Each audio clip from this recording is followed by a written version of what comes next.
பாவம் நினைச்சிடாதீங்க. அல்லாஹ் சொல்றான், வலக்கது ஜரஹ்னா லி ஜஹன்னம கதீரம் மினல் ஜின்னி வல் இன்ஸ். அதிகமான மனிதர்களையும் ஜின்னையும் கொண்டு போய் நரகத்தை நிரப்புறோன்றான். ஜின்களையும் மனிதர்கள் அதிகமானவர்கள் நரகத்துக்காக படைக்கப்பட்டார்கள். இறைவா, அவர்கள் செய்த தப்பு என்ன? அவர்கள் செய்த தவறு என்ன? ஜினா செஞ்சாங்களா, களவெடுத்தாங்களா, மோசடி பண்ணாங்களா? அதெல்லாம் பண்ணிருப்பாங்க. அது பண்ணாட்டி ஒரு மேஜர் மிஸ்டேக் அல்லாஹ் சொல்றான். நரகத்துக்கு கொண்டு போய் போறதுக்கு அவங்க எப்படி குவாலிஃபைட் ஆனாங்க நரகத்துக்கு என்று கேட்டா, வலக்கது ஜரஹ்னா லி ஜஹன்னம கதீரம் மினல் ஜின்னி வல் இன்ஸ். மனிதர்கள் அதிகமானவர்கள் நரகத்தில், மைனாரிட்டி ஜன்னாவுல, மெஜாரிட்டி நரகத்தில். இங்க மெஜாரிட்டி போட்டாதான் ஆட்சியாளர் வருவார். அங்க அல்லாஹ் ரப்பல் ஆலமீன் ஜன்னாவுக்கு தர்றது மைனாரிட்டி, கொஞ்சம் பேர். ஜன்னாவுக்கு அதிகமான பேர் ஜஹன்னத்துக்கு. அவங்க செஞ்ச தப்பு என்ன இறைவா? நம்பர் 1, லஹும் குலூபுன் லா யஃப்கஹூன பிஹா. அவர்களுக்கு கல்புகள் இருக்கிறது, அவர்கள் அதனால் சிந்திக்க மறந்து விட்டார்கள். இறைவனை கண்டு கொள்ள மறந்து விட்டார்கள். அவங்க கல்பு அதுக்கு கொடுக்கல. கண் இருந்தும் பார்க்காதவர்கள் போன்று. வலஹும் அய்னுன் லா யுப்சிரூன பிஹா. கண்கள் இருக்கிறது, அவர்கள் பார்க்கவில்லை. நாங்க தான் கண்ணால நல்லா பார்க்கிறோம், பீச் தெரியுது, ஃபேன் தெரியுது. இதை இல்ல, ரப்பு உங்களை படைத்தான் என்ற பார்வை போனதா? அந்த பார்வை உங்களுக்கு சொல்லி தந்ததா? இந்த உலகத்தை படைத்த ஒருவன் இருக்கிறான் என்ற சிந்தனை நமக்குள் வந்துச்சா?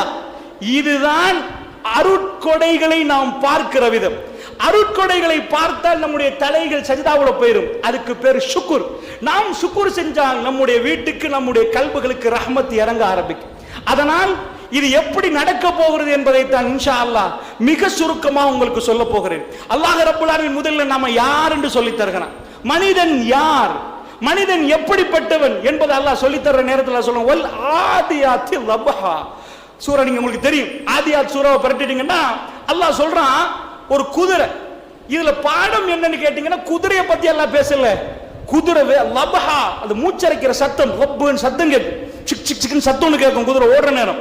அந்த சத்தத்தை எல்லாம் சொல்றான், மூச்சரைக்கிற அந்த சத்தத்தோட வேகமா ஓடுற குதிரை. ஆனா இங்க பயன்படுத்துற வாசகம் ஆதியாத், பெண் குதிரைகள். பன்மையில எல்லாம் சொல்றான், பெண் குதிரைகளை எதுக்கு அனுப்புவாங்க தெரியுமா? பொம்பளை குதிரைய. ஆதியாத்னா மினல் அது, அதாவது எதிரி அங்க நிக்கிற நேரம், எதிரிய நோக்கி குதிரையை வேகமா அனுப்புவாங்க. சூப்பர் ஸ்பீட்ல போற ஒரு குதிரை. அரபுகள், குஃபார்கள் அங்க நிக்கிற நேரம், குர்ஆன் இறங்குற நேரம் அவங்க திரும்பி பார்ப்பாங்க. ஏன் திரும்பி பார்ப்பாங்கன்னா, நம்ம ஊர்ல இன்னைக்கு பேப்பர்ல பெரிய பொட்டை எழுத்துல கல்முனையில் ஒரு பெரும் கூட்டம், இன்றைக்கு ஜனாதிபதி வரப்போறாருன்னா எல்லாரும் பேப்பரை வாய்ப்பாங்க. ஏதோ ஒரு வித்தியாசமான ஒரு செய்தி பெருசா இருந்தா, குர்ஆன் இறங்குற நேரம் அரபுகள் சொன்னாங்க, காதை பொத்துங்கண்டாங்க. என்ற ஒரு அற்புதமான மெசேஜோட குர்ஆன், வல் ஆதியாத் லபஹா, ஒரு பெரும் பிக்சர்